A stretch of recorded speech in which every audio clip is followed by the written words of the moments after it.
Have you ever had that feeling, where something just disappears, like a promise, or even actual money, just gone, vanished into thin air? Leaving nothing but questions. Exactly. Yeah. Maybe empty accounts. Well, today we're sort of pulling back the curtain on a case that feels a bit like that. Less like a normal corporate restructuring, more like, I don't know, a financial magic trick gone wrong. We're doing a deep dive into the curious case of the 79th Group. Specifically, we're looking at two parts: 79th Commercial Three Ltd CM3, Right. and 79th Luxury Living Five Ltd. That's LL5. Got it. CM3 and LL5. Yeah, and for the people holding loan notes in these companies, well, the latest updates from the administrators are pretty stark. It basically says no assets, no purpose, no answers. Oof. That's blunt. It is. So our mission today is to try and figure out how we even get to a situation like this. How can companies end up in administration with literally nothing? And what are the, frankly, unsettling questions around this whole process? Okay, let's unpack this. Well, what's fascinating here, or maybe worrying, is just how unusual this is. Yeah. To really get it, you first need to understand what administration under UK law is normally for. Okay, right. What is it normally for?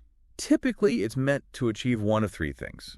First, maybe rescue a struggling business, keep it going. Makes sense. Second, get a better result for the creditors, the people owed money, than they'd get if the company was just immediately liquidated. Right, a better outcome. Or third, at the very least, sell off assets to pay back secured creditors or preferential creditors, like employees owed wages. So, rescue, better return, or pay secured debts. Exactly. And that framework, that's what makes this 79th Group case seem so, well, irregular. And when you actually look at the administrator reports for CM3 and LL5, I mean, the reality just hits you. It's stark. What do they say? For CM3, the report says no trading, no business model, zero assets, nothing. Wow. So what did it do? It seems its only function was to issue loan notes. That's it. Okay. And LL5? LL5 apparently never traded at all. It was set up as something called a bare trust structure, like a shell, I guess. Yeah, designed to hold assets for someone else. Right. But here's the kicker. No assets were ever actually put into it. So an empty shell. Exactly. And in both cases, the administrators, that's Kroll Advisory and Quantuma, they've flat out confirmed. Unsecured creditors, which includes you, the loan note holders, you won't get anything back. Not a penny. So these administrations are pointless from a recovery perspective. It feels like it, like they're over before they've even really started. Which brings us back to your point. If they had no assets, no trading, why on earth go through administration? Why not just liquidate them? Wouldn't that be simpler? Yeah. Cheaper? That's exactly the fundamental question here. And is where things start to get really interesting or maybe murky. Okay. Because like we just said, administration has those specific goals under the law. Rescue the business, better return, pay secured creditors. But here, none of those seem to apply. No operations, no employees to worry about, and crucially, no assets to sell or protect. So why not compulsory liquidation? Precisely. Compulsory liquidation usually means more oversight. The official receiver gets involved, there are stronger powers to investigate what went wrong, and importantly, it's meant to be driven by the public interest. So who pushed for administration then? Well, it's interesting. We know that Insolvency Law, another firm, was actually pushing for compulsory liquidation. Okay. But the applications for administration, which were supported by the law firm Crowell and Mooring LLP, they took precedence. They got in first, essentially. So the administration route won out, even though liquidation might have seemed more logical given the lack of anything in the companies? That's how it appears. And it leads straight into this whole debate about whether the process was genuinely creditor-led. Right. The administrators claim it was driven by the creditors.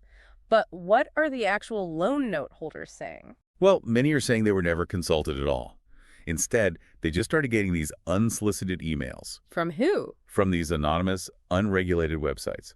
Places called Bond Review and Safe4Scam. Anonymous. So you don't know who runs them? No idea. Completely opaque. You can't find out who owns them, who funds them.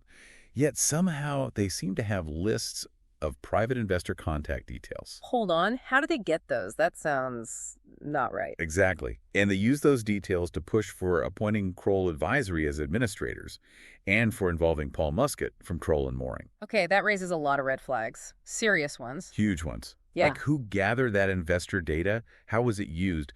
Did Kroll and Mooring get that data maybe indirectly? And crucially, was permission ever given? Did investors consent to being contacted like that? That's the key question, because if not, you're looking at potential breaches of data protection law, GDPR. And maybe even rules for solicitors, like conduct rules or SRA transparency. Potentially, yes. It casts a real shadow over how this whole thing started. You really have to wonder about the integrity of it all. Which sort of begs the question then. Would the court have even approved these administrators if it knew the full backstory? If it knew about these anonymous websites and the data questions? Good point. Has anyone actually been found to have done anything wrong here? Kroll and Mooring.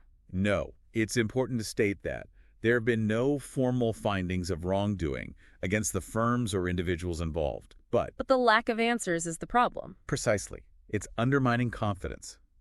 Hugely. And the suggestion some are making is, look, if these firms believe everything was above board, perfectly handled. They should, what, refer themselves to the regulators? Exactly. Go to the Solicitors Regulation Authority, the SRA. Go to the Insolvency Practitioners Association, the IPA. Go to the Information Commissioner's Office, the ICO, about the data. Put it out there for independent review. Yes. Let them investigate. Until that happens, these doubts, these questions, they're just going to linger and grow. And that's not good for anyone, especially the investors. Yeah, and for a lot of these investors, these loan note holders, this probably feels depressingly familiar, doesn't it? How so? Is there a precedent? There really is. It echoes what happened with the High Street Group case. Very similar dynamics. Tell me more. Well, in that case, too, Insolvency Law was pushing for compulsory liquidation. They argued it was the right route. Okay. But again, administration was chosen instead. And the administrators there, they ended up charging over £1 million in fees. £1 million? For what outcome? That's the thing. They didn't deliver the recoveries they suggested they might, and eventually the whole administration just collapsed. Collapsed into what? Into compulsory liquidation anyway, under the official receiver. But by then, it was too late. No recovery for the investors, no real justice, just huge professional fees paid out. Wow. So the route they tried to avoid initially, they ended up there anyway, but only after spending a fortune. Exactly. And now, with 79th Group, you see these same anonymous players, like Safe or Scam, active right from the start, pushing people away from liquidation. And towards administration again. Yes. It feels less like a coincidence and more like a pattern, maybe even a playbook. It suggests there's a vulnerability in the system being exploited. And this dysfunction is not just theoretical, right? It's actually playing out between the administrators themselves. Oh, absolutely. There seems to be real internal conflict now. Grant Thornton, another big firm, they were appointed as administrators, but to a different 79th Group company, Luxury Living 6. Okay, so different administrators for different parts of the same group. Yeah. And in a recent update, Grant Thornton basically distanced themselves publicly from Kroll Advisory and Quantuma. Distanced themselves how? They went further than just distancing. They stated that, in their view, the 79th Group looked suspiciously like a Ponzi scheme. Whoa, okay. That's a strong statement from an administrator. It is, and they specifically called out Kroll Advisory and Kroll and Mooring for delays and a lack of cooperation. So infighting among the professionals. And more. Grant Thornton also mentioned concerns about some survey that was sent out to loan note holders. Apparently, it was designed to question Grant Thornton's role, but they knew nothing about it. It was done without their knowledge or involvement. This sounds messy. More than messy, actually dysfunctional. Completely. And who pays the price for this dysfunction? Let me guess. The loan note holders. Yep. It costs them time, delays any potential, though unlikely, outcome, and it costs them money. Because remember, The professionals still get paid. exactly, the lawyers, the administrators, they're the only ones guaranteed to get paid here. And often, their fees are coming from any scraps left or even potentially from funds recovered that could have gone to creditors, sometimes funded by the loan note holders themselves without them even knowing. So you're essentially being billed for a process that isn't helping you and might even be actively hindering transparency. That's how it looks to many. And speaking of hindering things, there's this whole issue with Insolvency Law being blocked. Blocked out. You said they were pushing for liquidation earlier. They were, but Kroll Advisory keeps rejecting these assignments. They won't recognize INL status. On what grounds? They're citing a no transfer clause that was apparently in the original loan note small print. Ah, the fine print. Does Insolvency Law accept that? No, they disagree strongly with that interpretation. They argue the clause doesn't apply here or isn't enforceable in insolvency. They might even take it to court. So a legal battle over whether the main challenger can even participate.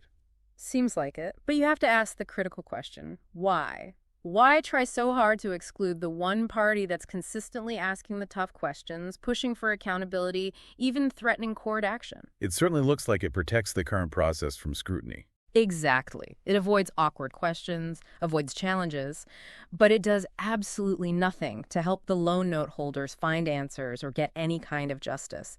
So what does this all mean for you, the listener, perhaps an investor caught up in something like this? Yeah, if we connect this to the bigger picture, we're left with these really fundamental unanswered questions. Like what? Well, first, what is the actual point of these administrations? Yeah. Seriously, with no assets, Yeah. what are they administering? Good question. Second, what value, what tangible value is being delivered to you, the loan note holders? Right now, the answer seems to be zero. Right. And third, how much more money is going to be spent on professional fees before this whole thing just collapses? Yeah. Potentially into that liquidation it maybe should have been from the start. It feels inevitable, doesn't it? With no assets, no rescue plan in sight, no real path to recovery, the ultimate question has to be, what exactly are the loan note holders paying for here? And what's being done? Is anyone fighting back? Well, insolvency and law are still pushing. They're demanding transparency, trying to investigate everyone involved, looking at legal options against the regulated professionals, maybe even their insurers. Taking on the risk themselves. Yes, they're bearing the legal risk and the significant cost to challenge this whole setup. Because, as they seem to see it, somebody has to stand up and ask these hard questions. So this whole deep dive into the 79th group, it really hammers home how vital transparency and accountability are, doesn't it? Especially when you're dealing with complex finance. Absolutely. It makes you really think about what it takes to get straight answers when things go wrong, when promises just, evaporate. And maybe when the system that's supposed to protect you doesn't feel like it is. Understanding these kinds of details, these dynamics, it's just crucial whether you're, prepping for a big meeting, trying to get up to speed on a situation, or maybe you're just insanely curious about how this stuff actually works behind the scenes. And this raises an important question, I think, for you to consider. What responsibility do we have either as individuals or within the system when a process like administration, which is designed to protect creditors, ends up looking like it mainly benefits the people running the process itself? What does that tell us about navigating complex information, spotting red flags, and demanding accountability in the future? Disclaimer. Insolvency Law Limited does not act as a firm of solicitors or as licensed insolvency practitioners.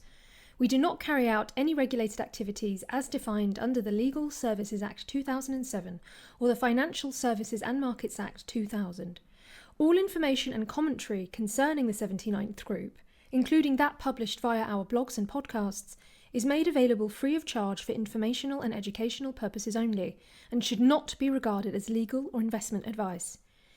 In suitable circumstances, INL may take legal assignment of loan notes issued by the 79th Group companies and act in its own name and at its own cost and risk to pursue enforcement. For inquiries concerning the 79th Group, please contact investigations@insolvencyandlaw.co.uk.